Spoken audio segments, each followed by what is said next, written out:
mitra kaum dangu sadayana.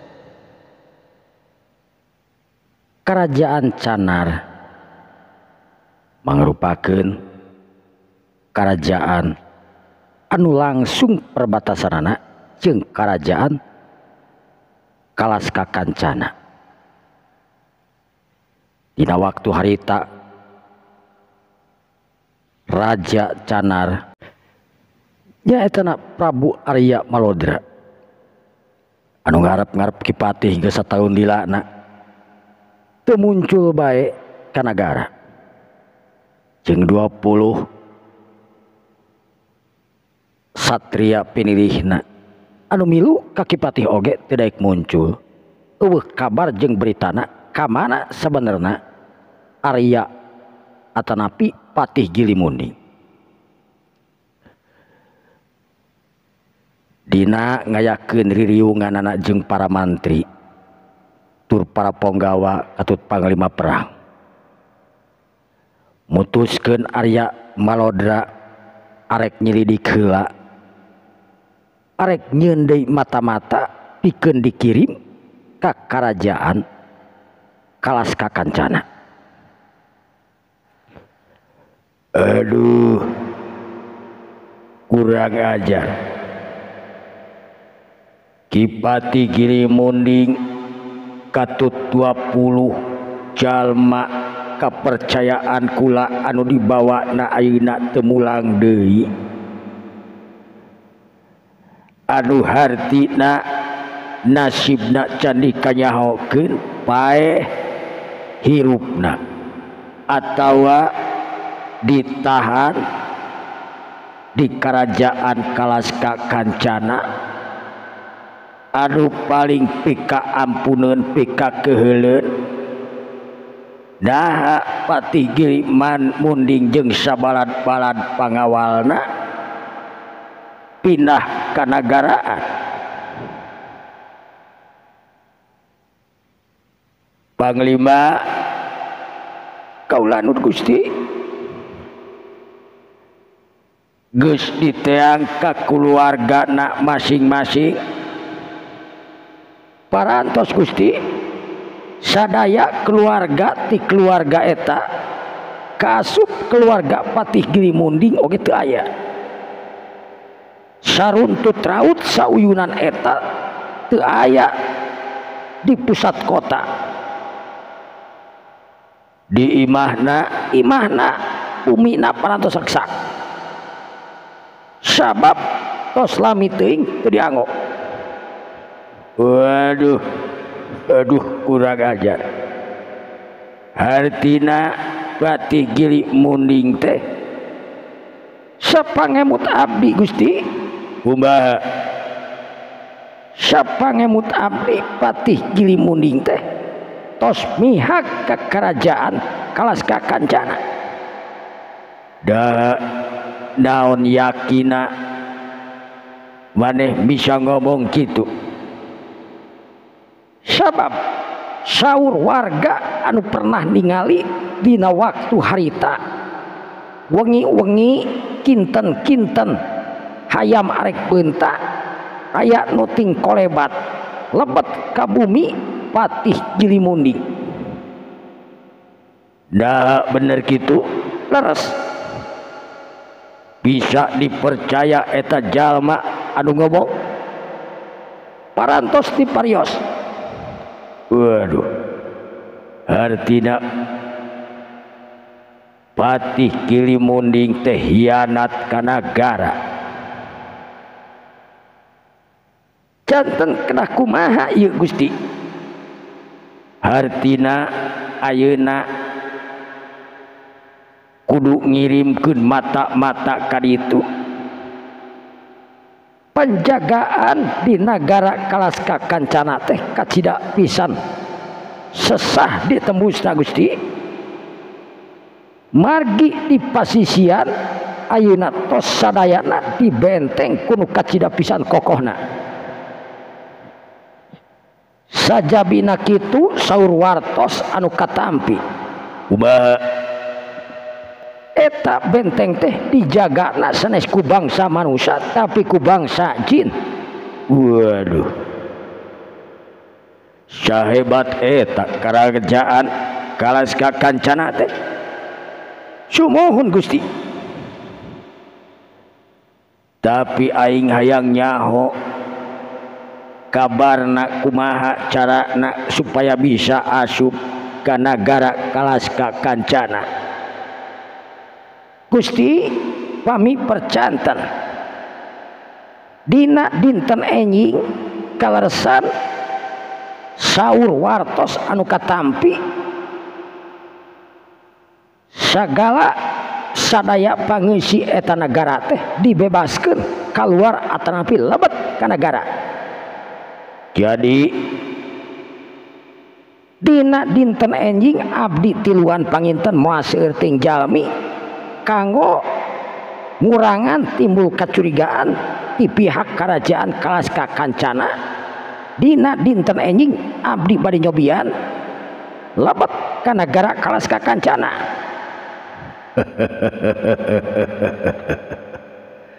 Alus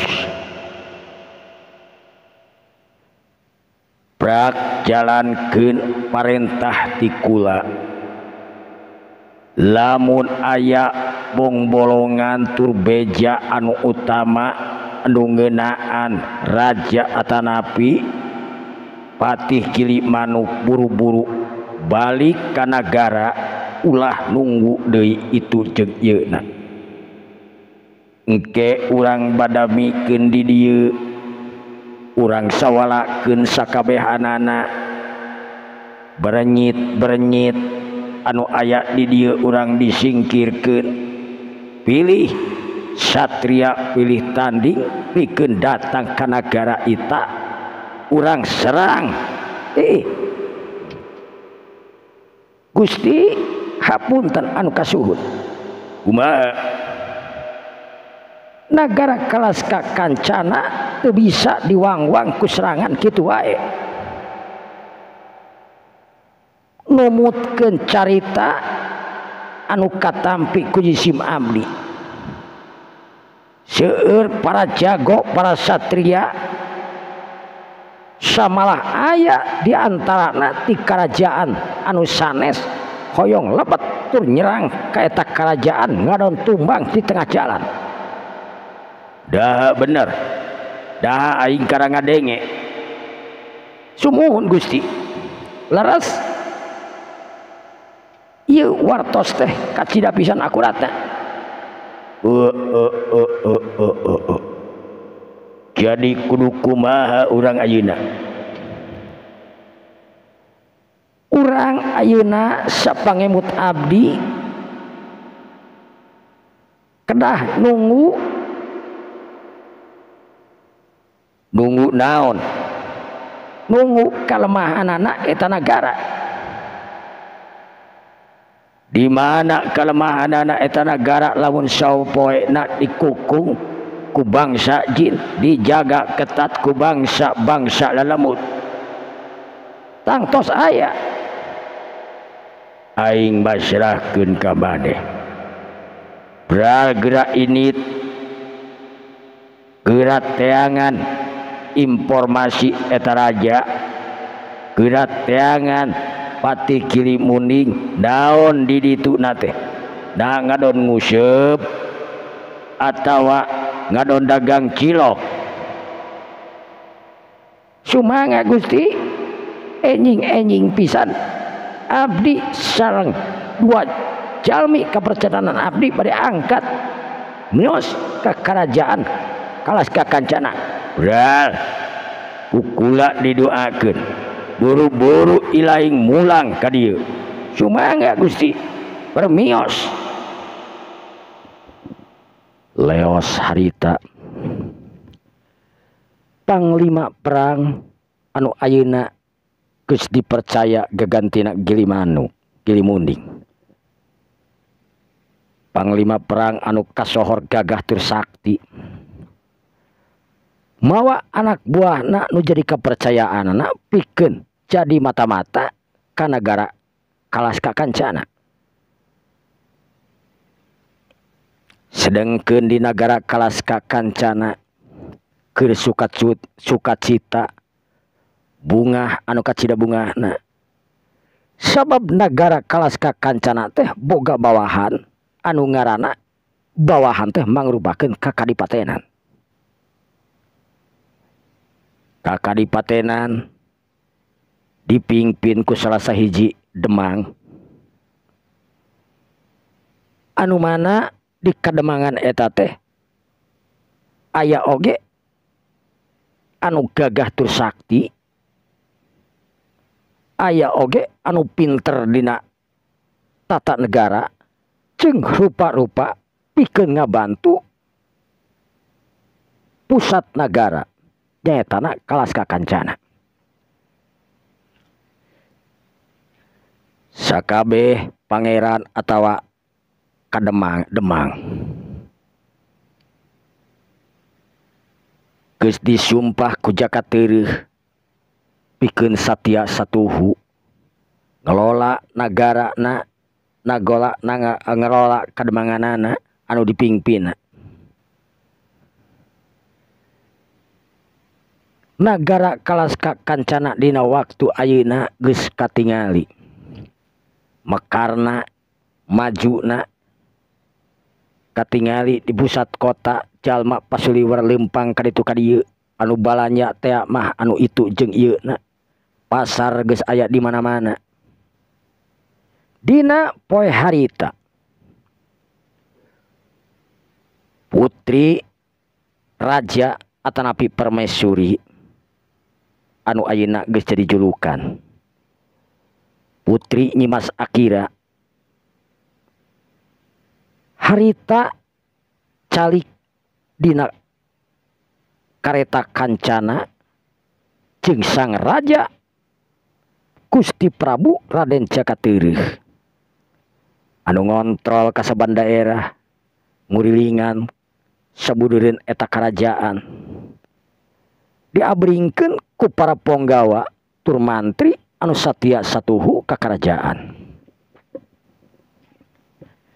Sakabeh rahayat barang ningali raja na ngaliwat ngahormat teu sirik nedeku lantaran manehna bisa hirup bagja di nagara anu anyar dahareun lubak libuk pakaya di ditu di dieu ceuk paribasana jauh lamun dibandingkeun jeung samemehna nyaeta di karajaan-karajaan anu ditinggalkeun ku maranehanana. Jakateureum ge ningali antusias masyarakat kawas kitu kacida pisan bungah tur atohna. Lantaran masyarakat can kadenge ngeluh dina bidang itu jeung ieuna.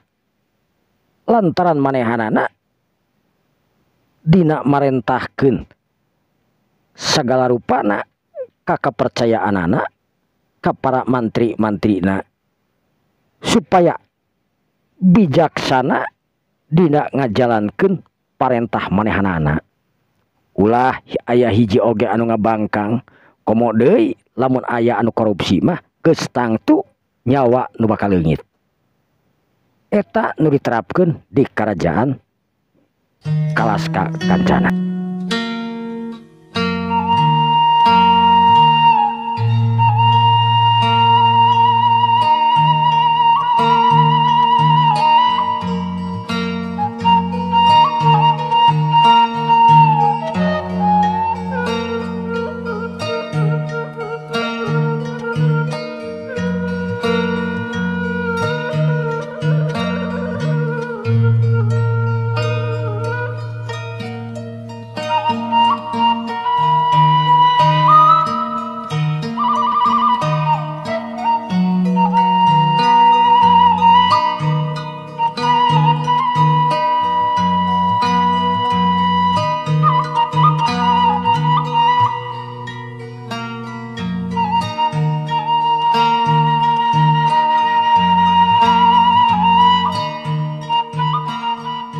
Para mitra kaum dangu sadayana, cag ayeuna urang tunda kaayaan di kerajaan Kalaska Kancana anu makmur santosa. Ayeuna urang caturkeun di hiji daerah anu geus lila teu kasebut. Nya eta di daerah Ciparaya. Si Peloy anu geus katingalina aki-aki. Kumisna oge katingali bodas, nya kitu buukna. Oge anu jadi pamajikanana nya eta Dewi Angrum. Sanajan memang kaayaanna masih kene katingali geulis, tapi jelas Dewi Angrum oge geus diselapan ku Huis lantaran umur anu geus beuki ngolotan. Si Peloy dina waktu harita keur sila we bari nyang hareupan cai enteh pok ngomong kanu jadi pamajikanana ku sora anu geus taweho.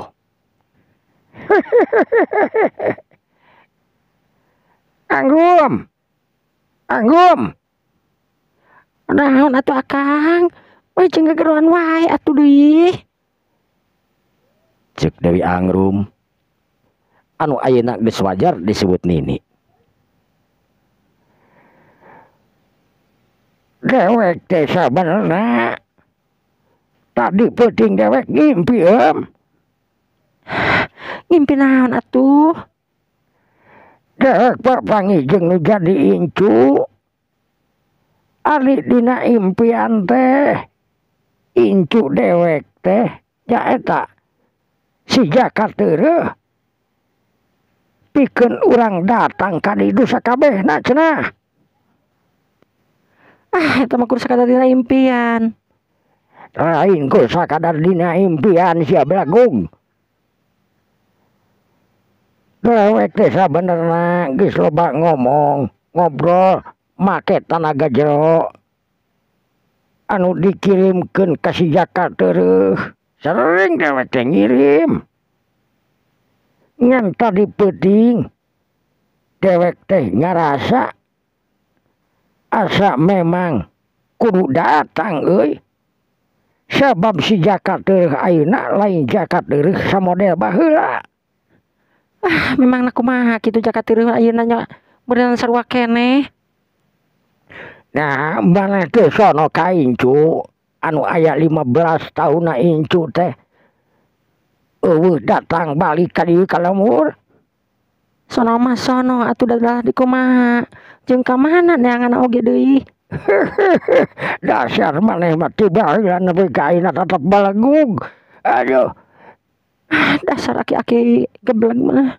Geus kebatur teh sok nyebut balegug dan naon teh mah ai soranganana tara tara naon sia. Geus Nini Angrum harita ngaleos sabab lamun ngomong jeung Aki Peloy anu tangtuna moal ayat beakna. Anggum, nahan deui atuh?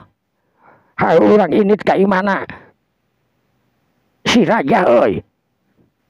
Ek naon deui ka si Raja atuh? Tuturkeun we dewek ya dieu. Ke heula atuh keur ngasorkeun seuneu heula. Geus meunggeus paehan eta seuneu kahuruan deulun. Meni sok rare naon teh? Nini Angrum harita nu antukna mah teu bisa ngabaha kanu jadi salakina Aki Peloy. Hari kiata Aki Peloy ngaragot cai samemeh nangtung. Sanggeus kitu duanana ari tenuju kana panto. Kalaluar ti imah tuluy nuju ka imahna Raja Kalarasa anu memang teu jauh ti dinya. Sanggeus nepi ka imah Raja Kalarasa. Aki Peloy harita gegerwokan seperti biasa. Raja, Raja, Raja. Tojol ti imah aya nu muakeun panto. Abah, ya naon bah?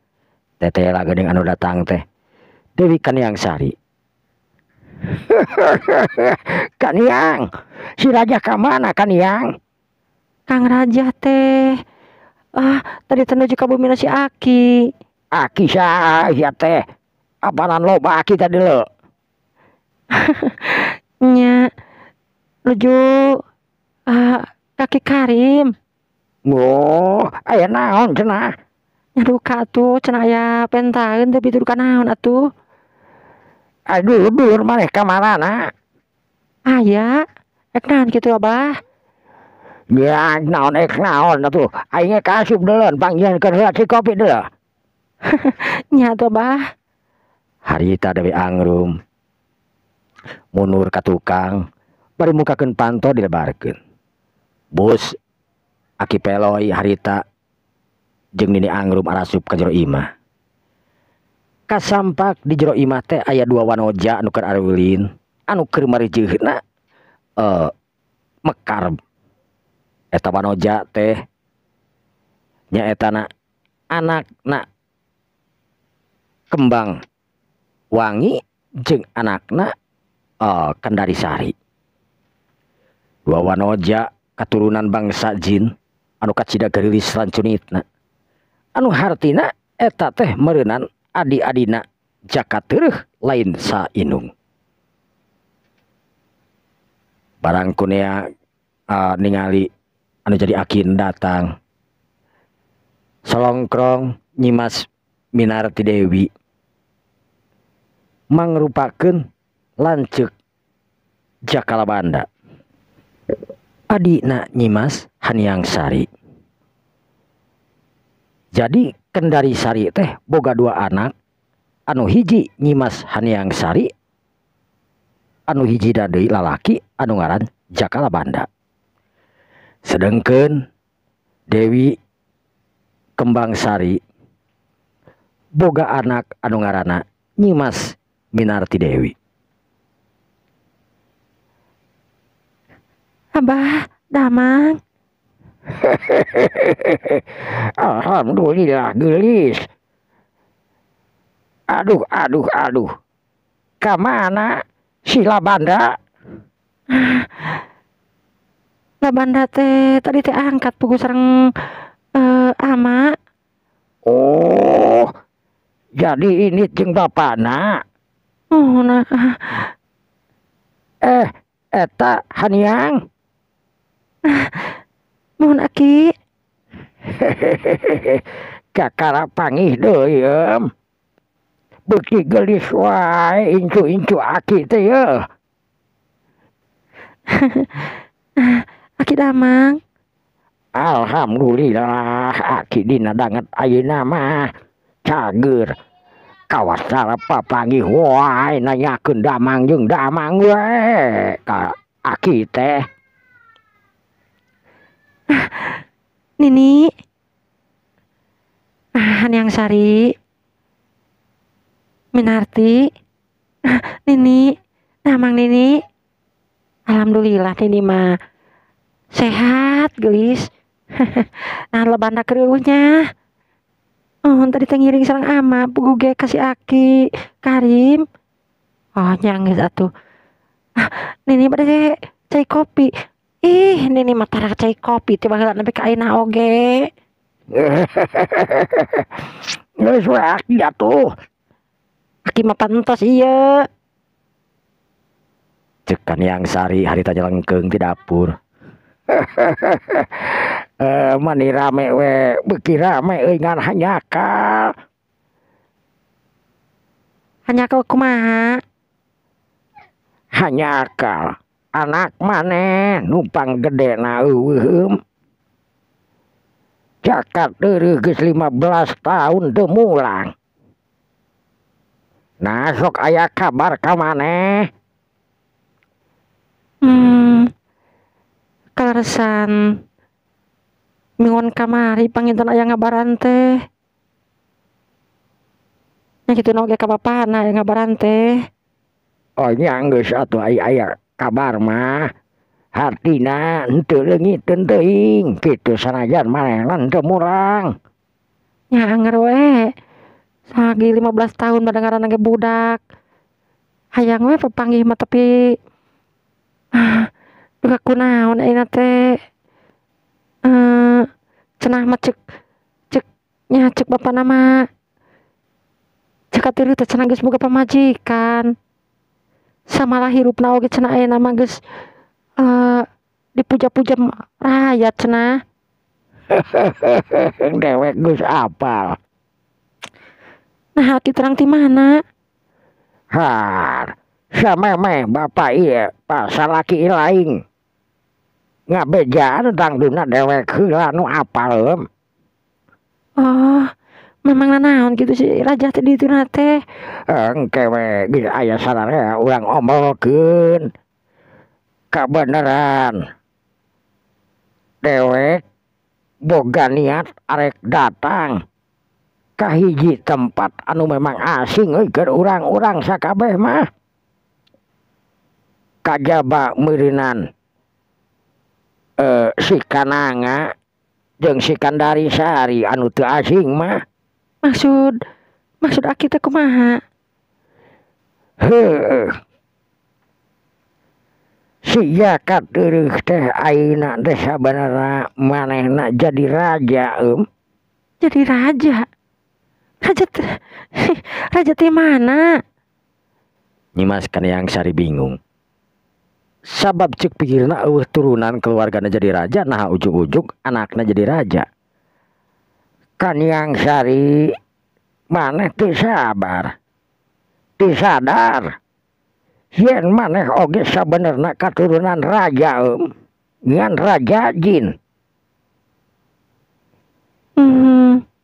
Janten Tangtu Jaka Teureuk, ngaran Jaka Teureuk teh lain sambarangan ngaran. Sabab Jaka Teureuk teh mangrupakeun teureuk. Teureuk ti dewek anu mangrupakeun ngawariskeun ilmu. Teureuk ti bapakna si Raja Kalarasa anu nitipkeun ilmu. Teureuk ti akina nyaeta bapak maneh anu mangrupakeun Raja Jin. Ayeuna Jaka Teureuk jadi raja, jadi teu kudu aneh. Sabab Jaka Teureuk memang kudu jadi raja. Sabab keluarga besar maneh teh mangrupakeun raja di negara Jin. Kaniang Sari harita tungkul. Memang bener. Bapakna anu pernah pepanggih jeung manehanana sabaraha kali. Sanajan teu lila keur kaayaan dina peuting. Mangrupakeun hiji raja anu gagah sakti di negara Jin. Nya kitu deui keluargana Nyimas Kembangwangi. Oge keluargana Kandari Sari anu mangrupakeun raja sakti anu ngaran Raja Godong Sewu. Ayeuna nurun kana jadi anakna jadi raja.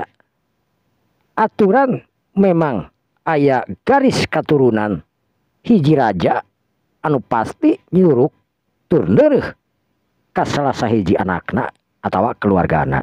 Kaasup ayeuna Jaka Teureuk. Kunaon ilaing kelangah ulang atuh. teu nyangka lamun nyate mah kawas kitu. Abdi kacida pisan Bagjana. Jadi dewek jeung sakabehna ayeuna boga niat hayang mangihan si Jaka Teureuk. Sabab si Jaka Teureuk geus ngirimkeun obrolan ngaliwatan tanaga jero anu katarima ku dewek tadi peuting.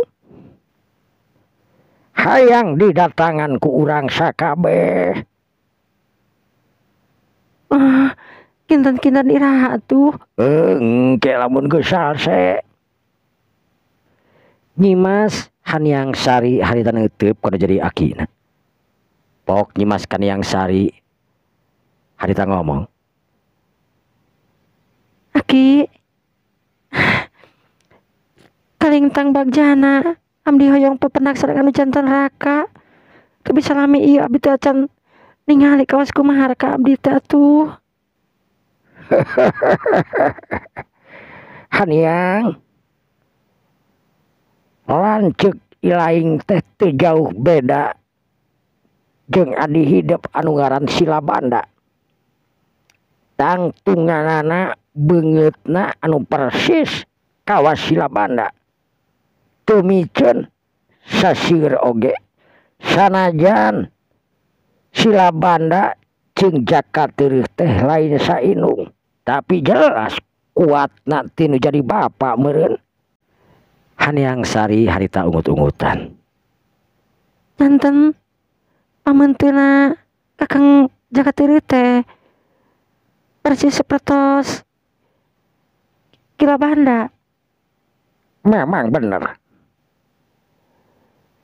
Teu miceun sasieun antara Silabanda jeung Jaka Teueuh.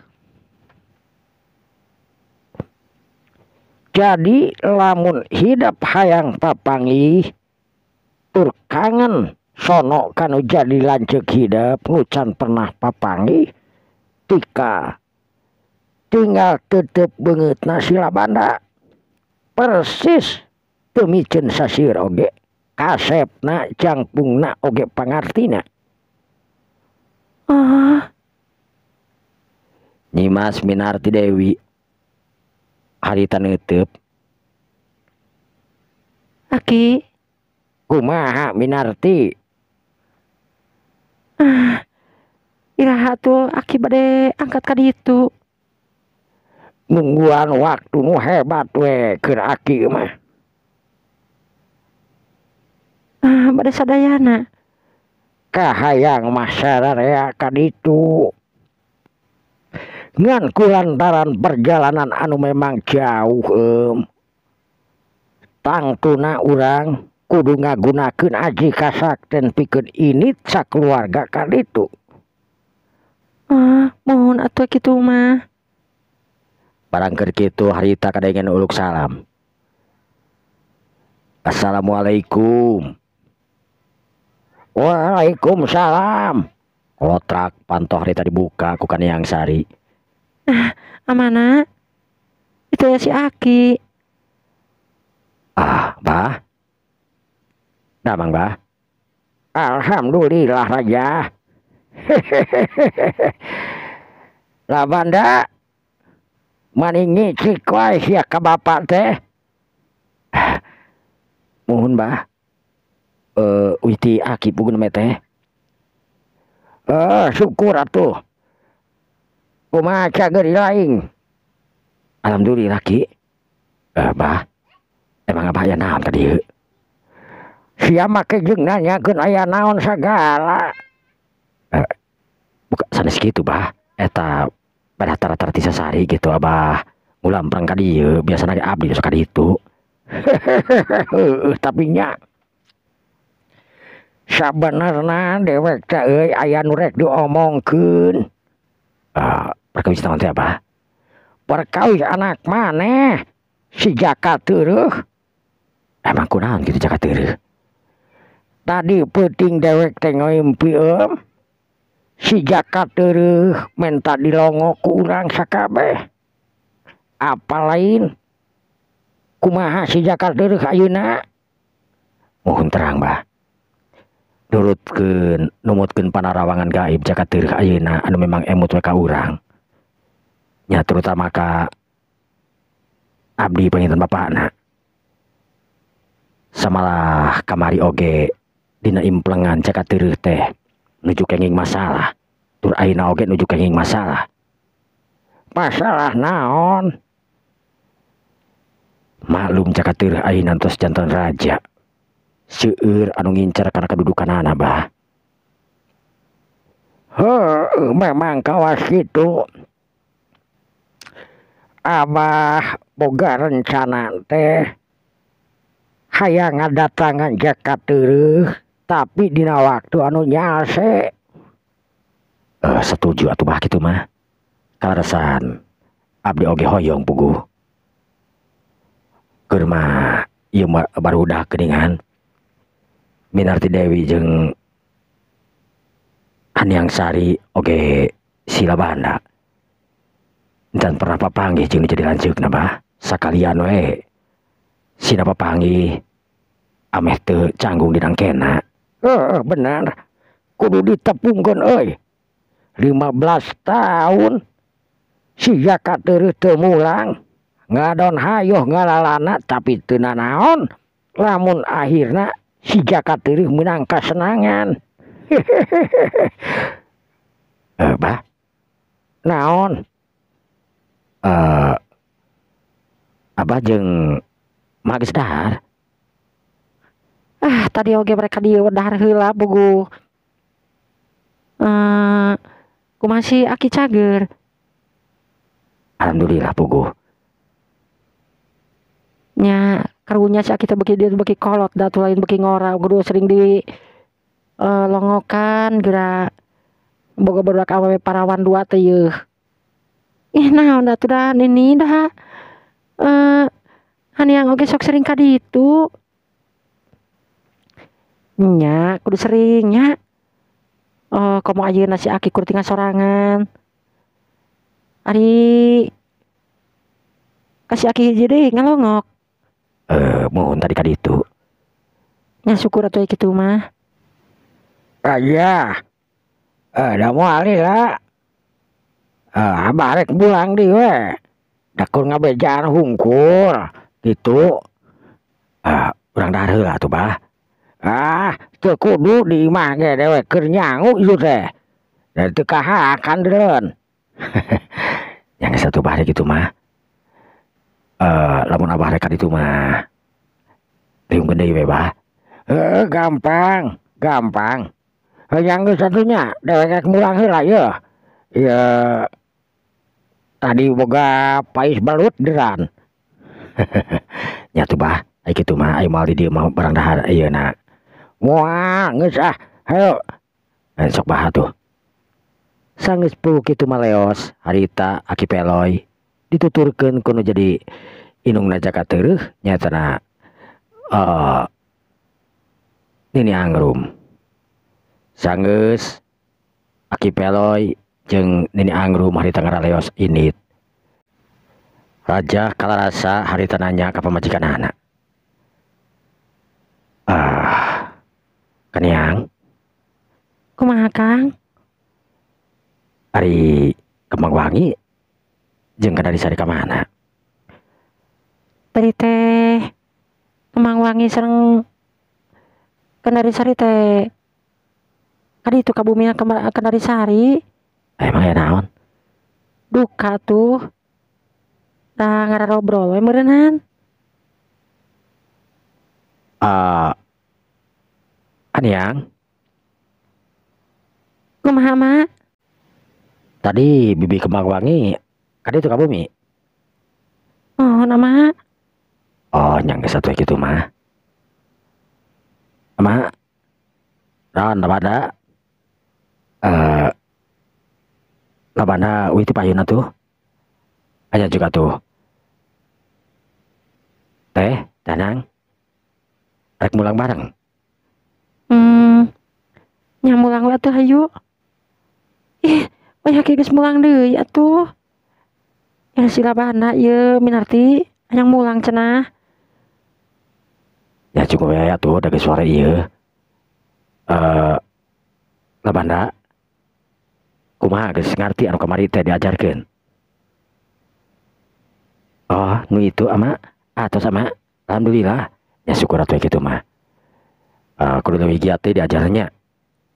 Nama sanggeus puguh kitu mah harita labanda jeung Haniang Sari cara rengkat terus keluar. Anu nyesa teh nya ukur Nyimas Minarti Dewi anu encan balik. Sedengkeun Kaniang Sari harita pok ngomong ka Minarti Dewi. Minarti. Nama ama. Nggak siap tutung mulang di dia we Minarti mah. Da si bapang kepan masih amang kira ka ditu ieu ka bumina Minarti. Nya Minarti di dia we nya baturan makan yang. Emang ama beda ka ditu kitu. Nya amang ke monok di ditu pan di bumina Mangga Kemang Sari. Nyamuhun atuh kitu mah. Cek minarti harita bari mangut. Yang satunya mah ka dapur heula keur nyangu bogoh. Mah da nyangu gitu mah. Nya. Ngiringan mah. Teu kudu lah. Atuh mah. Nyanyi atuh sok atuh ka dieu. Nu antuk nama harita. Nyimas Minarti Dewi milu ka Dewi Kanyang Sari ka dapur pikeun nyabak pusuk pasak naon wae anu bisa.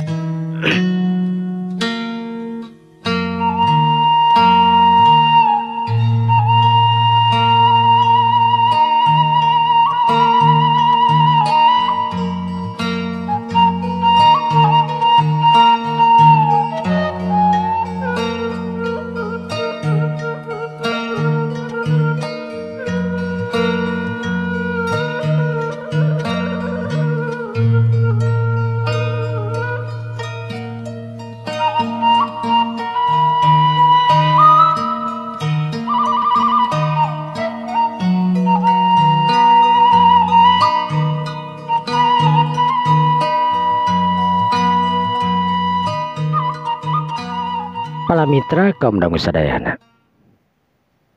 kakocapkeun Rajah Kalarasa anu keur leumpang duaan tiluan jeung laka Jakalabanda oge anu jadi lanceukna nyatana Nyimas Haniang Sari. Harita Jakalabanda anu ngabogaan aji kasakten anu diturunkeun ti jadi bapana jelas. Naon rupa aji kasakten anu dipibanda kudu jadi bapana. Harita geus turun ka Jakalabanda anu kiwari umurna nincak 17 tahun. Jakalabanda anu gandang persis beungeutna jeung tangtunganana teu miceun sasieun jeung Jakateureuk anu jadi lanceukna. Rajah Kalarasa ngarasa bangga boga 3 orang budak anu masih kene aya di imahna nyaetana Nyimas Minarti Dewi, Nyimas Haniang Sari, anu terakhir nyaeta Jakalabanda adina Nyimas Haniang Sari. Sanggeus nepi ka imahna Kandarisari, Jakalabanda jeung Nyimas Haniang Sari langsung asup ka jero imah. Kasampak di imah teh aya Nyimas Kembang Wangi anu keur ngobrol uplek nakaranan jeung nu jadi maruna nyaetana Kandarisari. Nyimas Kembang Wangi, Nyimas Kandarisari oge Kaniang Sari 3 gadis atanapi wanoja geulis anu dikawin ku Rajah Kalarasa mangrupakeun 3 wanoja anu geulis rancunit. 3-3-anana turunan bangsa jin. Anu 2 murni bangsa jin nyaetana Kandarisari jeung Nyimas Kembang Wangi asli bangsa jin, sedangkeun Kaniang Sari kurbapana anu bangsa jin, sedangkeun indungna mangrupakeun bangsa manusia. Barang harita salakina datang Kandarisari, harita ngabagiakeun. Ama. Aya naon geuning ka dieu, Ama? Amang ngajak ka dieu. Kembang Wangi di mana? Aya Kembang Wangi teh nuju ka cai lah pinten. Oh. Mak. Aya naon lah bada?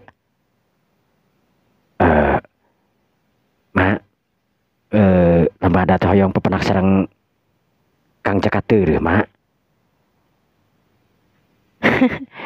Naon make jeung inget ka Jakateureuk segala. Aya naon, Ama? Pugu tadi si Abah ke bumi nya ka bumi na Kaniang Sari cenah si Abah tadi wengi cenah ngimpen pepanak jeung Jaka Teureuk. Oh, nah terus? Ya beurinan Jaka Banda ada kumaha-kumaha geus meureun kalanceu hayang papangis sugan lain kitu Jaka Banda. Ohon kitu pisan Pugu ama. Kacida pisan hayang papenakna Pugu Jaka Banda teh. Ya tidak naon. Tapi lamun Jaka Banda hayang papangi tangtuna meureunan kudu leumpang anu sakitu jauhna pikeun papangi jeung lanceuk hidep. Ama kumaha Banda? Nah laras Kakang Jaka Teureuk teh ayeuna tos janten raja. Memang lanceuk hidup teh ayeuna teh ngarajaan di hiji karajaan anu gede. Mingpin rahayat. Sanajan ama memang cicing di dieu, tapi ama terus komunikasi jeung manehanana ngaliwatan aji kasakten anu dipimili ku ama. Lanceuk hidup teh mangrupakeun hiji jalma anu gagah. Elmu panemuhna anu encan aya lawanna. Lamun hidup Labanda hayang papangih jeung Jaka Teureuk tangtu hidup kudu mereskeun heula jurus-jurus anu ku ama saeutik deui bakal ditamatkeun. Muhun ama Labanda ngartos sugan jeung sugan eta mah kumaha hidup hayang buru-buru we meureunan papangih tur init ninggalkeun ieu pitempatan pikeun ngajugjug ka tempatna lanceuk hidup sing soson-soson dina diajar ilmu bela diri naon rupa anu diturunkeun ku ama. Kumaha? Ya setuju pisan ama. Ama. Naon deui Kaniang? Haniang oge atuh da hayang papenak. Haniang mah awewe ponok lengkah. Tapi haniang oge kapanan sami kagaduhan ilmu silat. Nya ilmu silat haniang lamun dibandingkeun jeung adi hidup Labanda jauh tanah ka langit. Labanda geus nguasai hampir 80% ilmu ti ama sedangkeun hidup kurti mah dasarna hungkul. Atuh da mah kumaha atuh ama? Engke dina waktuna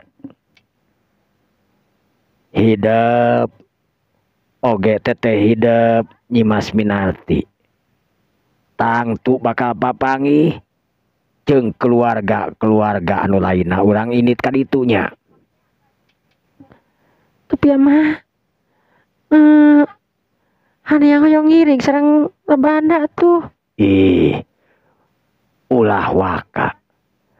Sabab lamun hidup init lanceuk hidup Minarti pasti bakal hayang milu.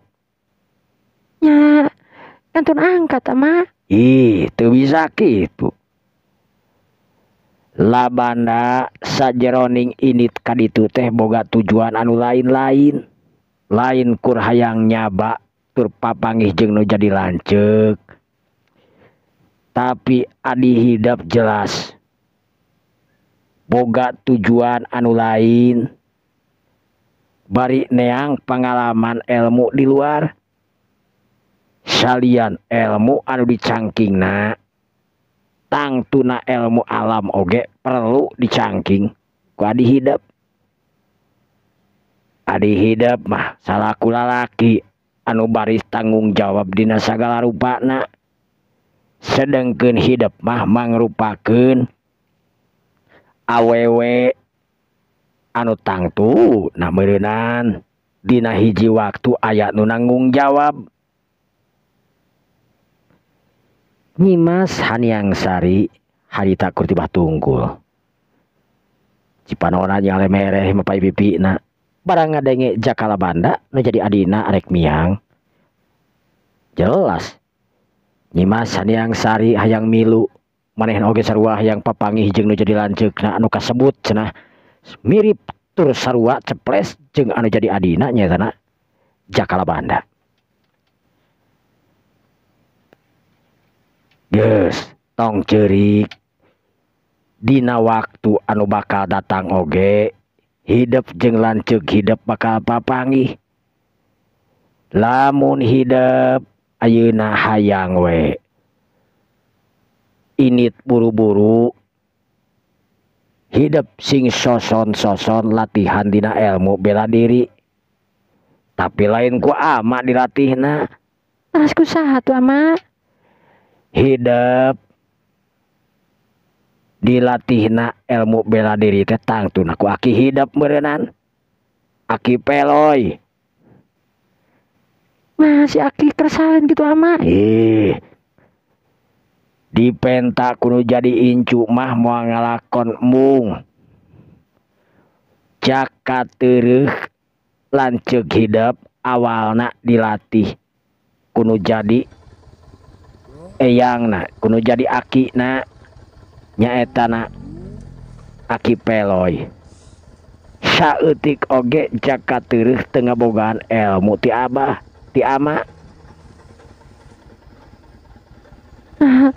Emang aki peloy teh sakti ama? Tong disebutkeun kasaktianana aki peloy. Hampir sebagian jalma geus apaleun saha aki hidup. Ama sakti mana abah sareng ama? Lamun dibanding-banding ama jeung aki hidup bedana. Sabab kasaktian ama jeung kasaktian aki hidup teh sanajan teu saguru tapi saaliran. Maksudna saaliran teh? Engke diterangkeun ayeuna mah lain waktuna nerangkeun nya. Geus ayeuna mah sabab waktuna oge memang tos teu nyekapan. Wios we dinten enjing urang teraskeun.